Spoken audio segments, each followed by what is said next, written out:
Sinasabi ni Kristo sa Ebanghelyo, iiwan ng lalaki ang kanyang ama at ina para sumama sa kanyang asawa. Jem, exactly what you are doing right now, leaving your parents for John. Ang ibig sabihin nito, mahalaga sila. But from now on, ang dapat na pinakamahalaga sa iyo, hindi sila, kundi siya. Hindi sila Jem, kundi si John. Ito'y alam at tanggap ng inyong mga magulang. Kaya naman kahit sila'y masaya para sa inyo, may kirot sa kanilang puso sapagkat ang kanilang anak nasa harapan nila. Pinapag-aral, binigyan ng magandang bukas sa kabila ng hirap ng buhay. Hindi pa sila nakababawi, nag-asawa na. May sarili lang prioridad ngayon. Pero ito'y tanggap nila. Kaya huwag niyong kakalimutan ito. Ito'y isa lamang sa maraming pagbibigay ng inyong mga magulang. Kaya kayo, ngayon ay kayo. Kaya may kasal ngayon. Ano man ang marating pa ninyo sa habang panahon, yan ay dahil sa pagbibigay at pagmamahal ng inyong mga magulang. Kaya ang pagtulong sa magulang, kahit konti lang at kahit paminsan-minsan, bagamat hindi kayo obligado, hindi dapat pinag-aawayan, kundi dapat pinag-uusapan ng mag-asawa. Jem, gusto mo bang mas mahalin ka pa ni John? Mahalin mo ang nanay at tatay niya. Mas mamahalin ka ni Jem pag minahal mo ang nanay at tatay niya. So bago kayo bumuo ng isang bagong pamilya na pinakamahalaga, pasalamatan niyo muna sila.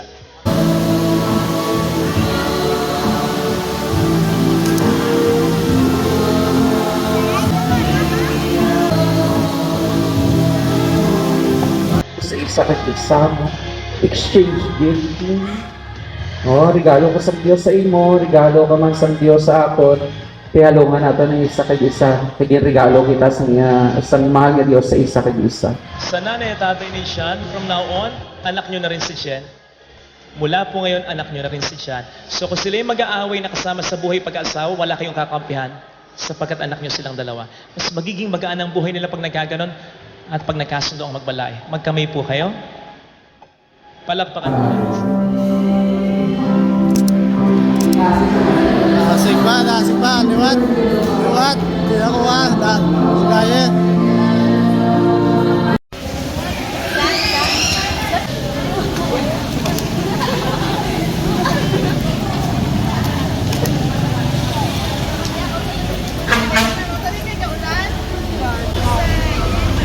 Blessing, umuulan.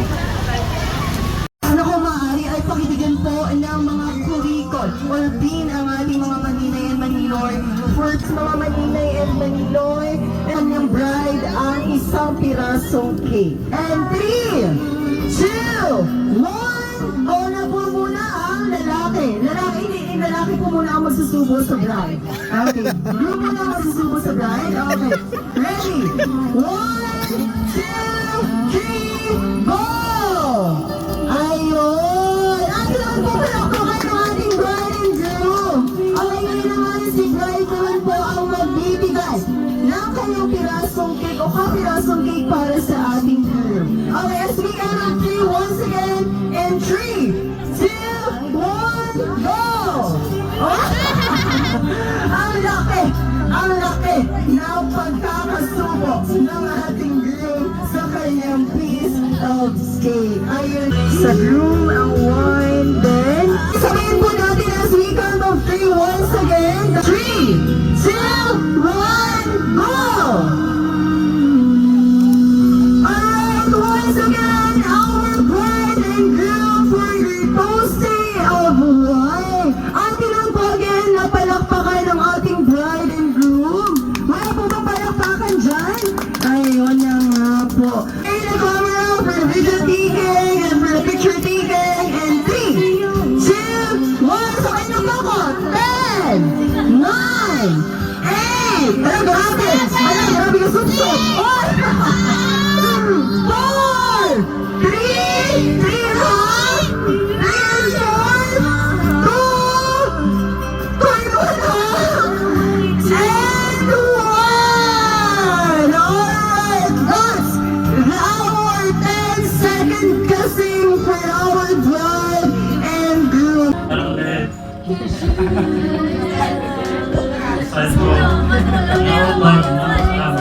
iyan, naglahi pa, nagwag, hindi sa tingon. Ikaw pa, ito magibi ah. Hindi magibi. Sa therapy, salamat din. Salamat. Sa nag-service sa mga sasakyan, salamat. Wala, salamat. Salamat din. Alright. Ginol na po sa ating groom ang kanyang pagpapasalamat. Lubos na lubos po ang kanyang pagpapasalamat sa ating lahat na nandito, naki-join, sumakse sa kanilang pag-iisang dibdib. Hindi litangan, matuman. And syempre sa mga naghatag sa ako ni financial, si Madam Nov, silang Chan-Chan,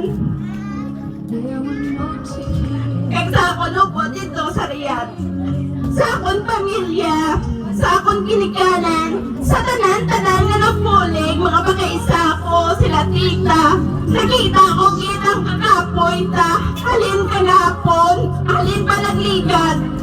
Salamat kid sa inyo tanan. Without you all guys, this wouldn't be happen.